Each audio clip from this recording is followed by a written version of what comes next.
What's the story, Morning Glory? What's the word, Hummingbird? Thank you so much for clicking on my channel for a really quick conversation about the Real Housewives of Atlanta, season 16, episode 9, Blame It on the Henny. Not a full-blown review. I didn't take any notes. I just jotted down some thoughts. I wasn't following it that closely, but I'm just going to talk about the things that really stood out to me. Number one, Portia. Portia does not seem like she is in this. Like her mind is in the game. Like she is in this season of Real Housewives of Atlanta. So far, it seems like she's just going through the motions, creating fake drama with Drew, acting like she's mad at Dennis for filming with Drew. That whole situation right there, nobody cares. And I feel like maybe the producers had told her, hey, this storyline really isn't going anywhere because it's just not making any sense why you would be so upset that Drew and Dennis are filming. And you're trying to like start these rumors or trying to throw these assumptions or innuendos that maybe Drew and Dennis are sleeping together, and it is so clear that they're not. It is so clear that Drew has no interest in Dennis like that. So let's drop this storyline, Portia, and let's please move on to something else, because she said that her and Dennis are good now, and she just wants to co-parent in a friendly way or whatever the hell she was saying to him. So it seems like she's going to drop this whole Dennis and Drew thing because it's so stupid. Nobody cares because it's not true. Like I said, Portia doesn't seem like she's really in it. Or maybe she's always been this way. She's kind of like just going through the motions, doesn't really care. None of these people on this season, none of them are like actual friends or women who actually like each other. So when things are done, when they do things to one another, nobody really cares. It's like, I don't know you. So whatever I said about your husband, I don't care if it hurt your feelings because I don't know you. That's why it was easy for Kelly to say, you took that woman's husband, because she doesn't really know Portia. So her saying, like, Cynthia and Kenya would never. But Kelly felt comfortable doing it. Angela feels comfortable because they don't really know Portia. So the fact that there aren't any real bonds between these women, it makes for a very lackluster season because they can say whatever. They don't care if they're hurting each other. They don't care if they're getting along or not getting along. Nobody cares. You see that there is like a real friendship between Cynthia and Portia because they worked together the longest out of this cast. So you can tell that, Cynthia is protective of Portia. Portia kind of takes what Cynthia says into consideration because they actually have history. There's no history among any other of these women. So nobody cares about how anyone else is feeling. And I don't know why we should care. Anyhow, so let's move on. Let's talk about Portia's comment about Charles Oakley saying that she could sleep with him if she wanted to. And Angela had overheard this when they were still back in Nashville. So now that they're back in Atlanta, Miss Portia says that she does. First, she says she doesn't remember saying it. She has no recollection of saying anything like that. Then she said that she wasn't talking about Charles Oakley. She was talking about Miss Netta's Charles. Then she admitted that she did say it, but she kind of minimized it and said, "What's the big deal? I'm just having a good time with my friends. We're all drinking, having a good time. So what if I said it?" If it was anybody else, I could chalk it off to they were just drunk and made a stupid comment. But because we know Portia's history of taking people's husbands, I think Angela should take it seriously and that Angela should address it because Portia has proven that is what she does. That is her MO, sleeping with other people's husbands. So I think Angela should take it seriously. So Portia saying that, it carried a lot of weight. At Cynthia's daily Q, she made Portia and Angela sit down and talk it out about the comments that were said in Nashville by Portia. And so they sat down, they talked about it, and then they apologized after Cynthia forced them to apologize to each other. And then it was like, okay, let's move on. It doesn't really matter that they apologized to each other because the apologies were not real. They were not sincere.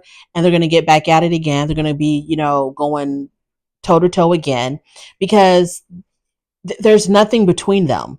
These are like two strangers apologizing to each other. There's nothing between them. Like I said before, Portia just doesn't really care about anybody. She might care a little bit about Cynthia. I know she don't care about Shamia. Portia just doesn't really care. She's just here for a check and it shows. Moving on to Angela. Angela and Charles Oakley's marriage is very interesting to me. It almost seems like Angela is constantly like, I feel like Angela feels like she has to move a certain way when she's with her husband because he's very critical and he speaks his mind and he doesn't hold back, completely unfiltered. So I feel like she kind of walks around eggshells with him in a way. Like if she wants to criticize him or point out something that he did wrong or said wrong or something about him that upsets her, she kind of has to say it in a joking way. I don't know. Their relationship is very, very strange to me. I'm just trying to figure it all out because Angela, to me, she's sort of, when she's with the girls, she's very outspoken. But then when she's at home with Charles, it seems like he kind of controls the narrative between them. And maybe that's why she is a little bit on the aggressive. I don't want to say aggressive. Maybe that's why she doesn't have a problem being confrontational with the girls because she can't be really confrontational with him. Now she did address the rumors. Luckily for Angela, the girls were already talking about Charles' alleged shenanigans in New York. Supposedly he has a girlfriend in New York. I don't know about some outside baby. So she was able to bring it up to him, but only because it was said by other people. It wasn't like she was telling him, well, this is what I think is going on. I think you're cheating, or I think this and that is going on with you. So she brought it up under the guise of, well, the girls were saying, they were talking about that, you're in New York and you got a girlfriend in New York or whatever. But because she's putting those words in other people's mouths, or not putting, but because she's saying these words that came from other people's mouths, Charles Oakley can just dismiss it. He can just be like, I don't care about what they say. If she would have said, I think you're cheating, I think you're having an affair, I think you're seeing somebody in New York, I think then at that point they could have had a real conversation. But because she brought it up under the guise of the girls are talking, this is what they're saying, he was just like, oh, yeah, I don't care about what anybody else is talking about. That doesn't faze me at all. I don't care about that. So nothing got resolved. I don't know if Angela's worried or not. Angela versus Britt at Cynthia's Bailey Q. So there's tension between Angela and Britt because it seems like Angela's leaning more on Kenya's side than Britt. And also Angela confronted Britt about Britt saying that she lost her insurance license over Kenya's shenanigans. And Angela was questioning that, like, why would you lose your license because of what somebody else said? That doesn't make any sense. So Britt's not feeling Angela, Angela's not feeling Britt. So at the Bailey Q, they kind of got into it. They were throwing insults back and forth, calling each other whores and whatever else. And that's stupid, silly, foolish. I'm not going to spend too much time on that. Shamia. So Shamia found a new surrogate because her previous surrogate had cancer when she was carrying Shamia's second daughter, which caused her second daughter to be born prematurely, which then caused her second daughter to have health complications that they're still dealing with. So she found a new surrogate, and I don't know. I guess surrogacy is a beautiful thing. Okay, no matter what, it's a very beautiful thing. You are giving another woman, the greatest gift of all, which is to carry a child that they're not able to carry themselves. So surrogacy is a very selfless thing. It's a beautiful thing. I admire it. I applaud women who do it. But at the same time, I know that some people really go into this for money. And that's all it is. And sometimes maybe the parents look for women who are the most in need of money because then they're not going to give you any resistance. They're going to go full force, full fledged with it. I don't know, y'all. My personal belief is I think Shamia should just be happy with the two girls that she has. Her wanting to give her husband a son because he really wants to have a son. I'm like, why don't I understand adoption is all? I get it. Some people don't want to adopt. They want to have their own biological children.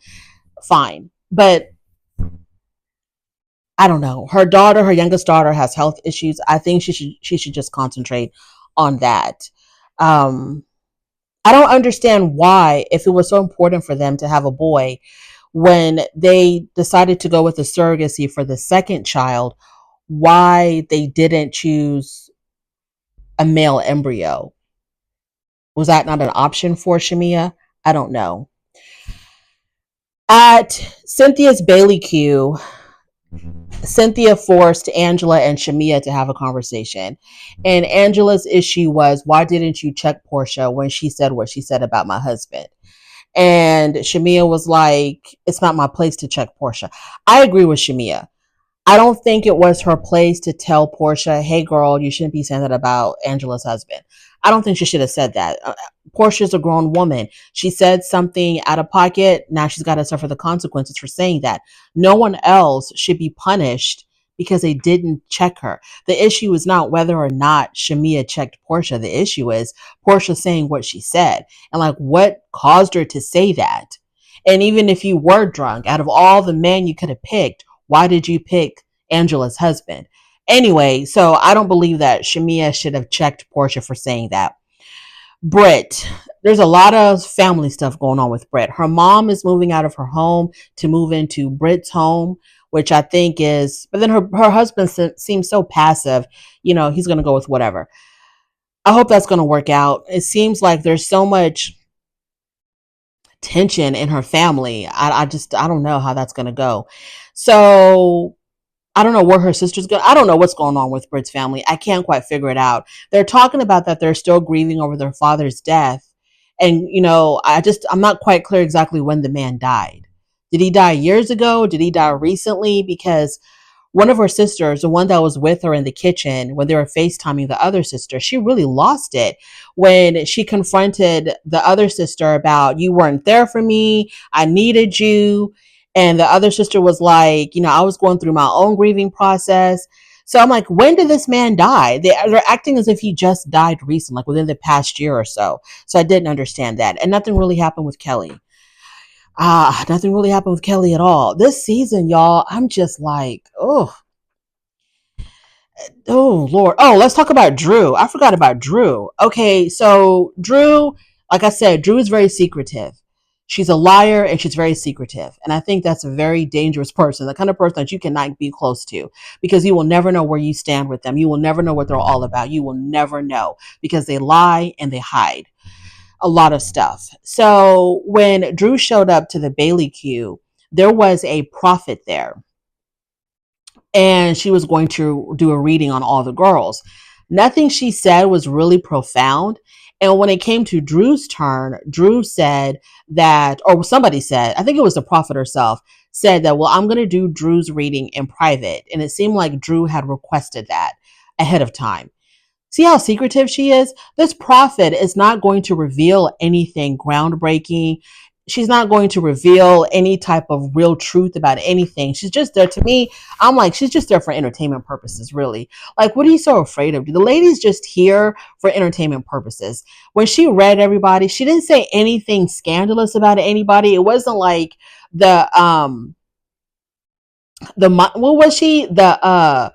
The mind reader that was on the Real Housewives of Beverly Hills, who read Kyle and predicted that Kyle's marriage would crumble, and it did. It was. I don't think that lady was like that. I don't think this prophet was like. Anyways, I don't know. I don't know why Drew wanted her stuff read in private. Nobody cares. That's just Drew, just very secretive and constantly lying.